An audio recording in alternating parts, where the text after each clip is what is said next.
You ever met someone who did you dirty, walked away like nothing happened, and you just stood there, fists clenched, heart pounding, wondering if the universe was ever gonna even the score?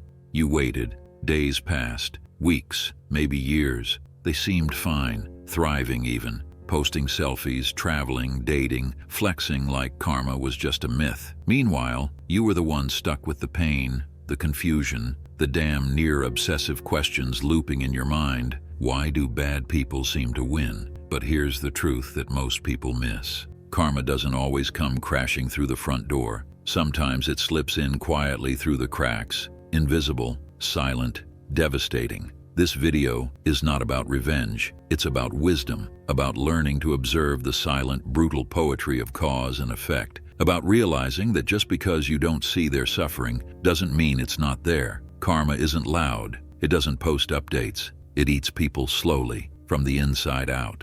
Let's dive into the 5 subtle but deadly signs someone is already receiving their karma, quietly, painfully, and how Stoicism teaches us to watch, learn, and move forward with power. 1. Their world gets louder, but their soul gets quieter. Watch closely. The louder someone gets, the more they talk, post, flex, the more they're usually trying to distract themselves from something gnawing at their soul. A man at peace doesn't need an audience. Seneca taught us that a guilty conscience gives itself away. These people try to drown it in noise, new partners, fake smiles, endless distractions. But you can see it if you look closely. Their joy is shallow, manufactured, a mask that's starting to crack at the edges. They chase noise because silence is their enemy. I had a friend, let's call him Alex. He betrayed me when I needed him most, took something that wasn't his and acted like he did me a favor. For months he looked like he was flying high. New car, parties, everything looked perfect, but something was off. His laughs were too forced, his words too defensive. 3 years later I bumped into him, same eyes, but they were hollow, like he hadn't slept properly in years. You know what he told me? I don't even know who I am anymore. That was his karma. Not dramatic, not headline-worthy, just a slow, painful unraveling of identity. 2. Their relationships begin to rot from the inside.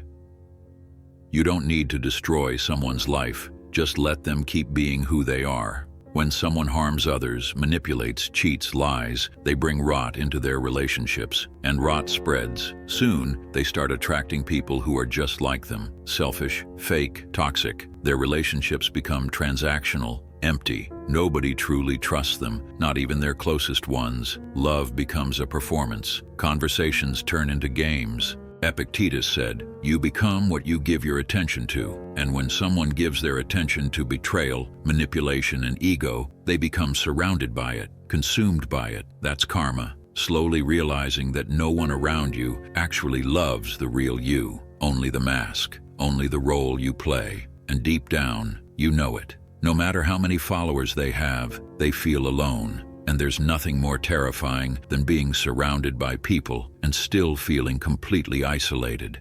3. Success becomes a curse, not a reward. Here's the irony of karma. Sometimes it gives people success just to destroy them with it. It gives them money, fame, admiration, and then watches as they self-destruct under the weight of it all. Because deep down, they know they didn't earn it the right way, and that knowledge poisons every win. Some people are so poor, all they have is money. You see this in people who climb the ladder by stepping on others. Their success isn't fulfilling, it's exhausting, because they're constantly afraid of being exposed, of losing it all, of being forgotten. Stoicism teaches us that virtue is the only true wealth. Without it, everything else becomes a burden. Karma doesn't need to take away their riches, it just needs to strip the joy from it. They live in gold-plated cages, praying no one notices the rust underneath. 4. Their inner peace evaporates.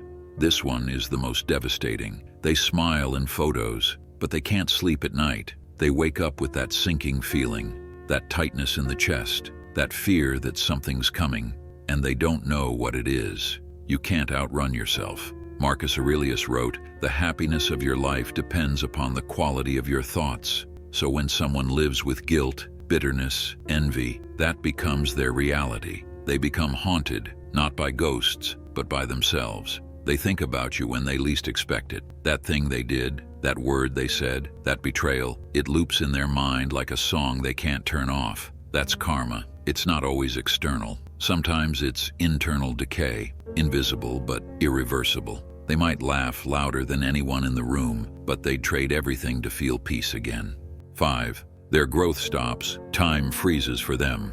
Karma's most brutal punishment? Stagnation. Life moves forward, but they don't. They stay stuck in old patterns, old mindsets, old games. New year, same drama, same failures, same excuses. Meanwhile, you're evolving. Even through pain, you're growing. You're learning, healing, leveling up. Stoicism teaches us to endure and improve, to suffer well, to become better, not bitter. But those who hurt others without remorse, they stop evolving. Their emotional clock stops ticking. They become like ghosts, trapped in their own cycle. Eventually, the world outgrows them, and they feel it. They feel irrelevant, outdated, like something's wrong, but they can't explain what. That's karma. It doesn't always destroy. Sometimes it just freezes people while everyone else moves on. My story, the silent knife. I remember another girl I loved deeply. Let's call her M. She was magnetic, beautiful, chaotic. But behind her charm was a storm I didn't see coming. She played games, used people, toyed with hearts like they were disposable. I gave her loyalty, time, everything. And one day, she just left me. No closure, just silence. For a while, I was broken, angry, obsessed with revenge, but I didn't act on it. I dove into self-improvement, into healing. I worked on my body, mind, and mission. I leveled up in silence. And as I rose, I watched from a distance. She started losing herself, jumping from guy to guy. Her eyes lost that spark. Her posts got darker, her words more bitter. You could feel the emptiness. She was everywhere, yet completely lost. Months have passed, and one night she messaged me to apologize for what she did. That's when I knew her karma had arrived. Not loud, but lethal. Let the universe handle it. If someone betrayed you, hurt you, used you, don't waste your energy trying to punish them. You don't need revenge. You need elevation. You need evolution. Let your growth become your retaliation. Let your silence become your roar. Because karma isn't a fantasy. It's real, but it works on its own time, in its own way. And the worst part for them? It's silent. It doesn't always come with lightning and thunder. Sometimes it shows up in quiet breakdowns, failed relationships, restless nights, and the slow erosion of their peace. So be patient. Build yourself. Let karma work in the shadows while you step into the light. Redirect every ounce of pain into power, every scar into strength. Your rise is the revenge you never have to speak about. As the old saying goes, the best revenge is no revenge. Just move on and let karma do the rest. Remember this, people may forget what you said, they may forget what you did, but they will never forget how you made them feel. And if someone made you feel worthless, you rising back up, that's the loudest message you could ever send. So rise, silently, powerfully, and leave the rest to the universe. Thank you for watching. If you want to see more videos, make sure you hit the like and subscribe button. I'll see you in the next one.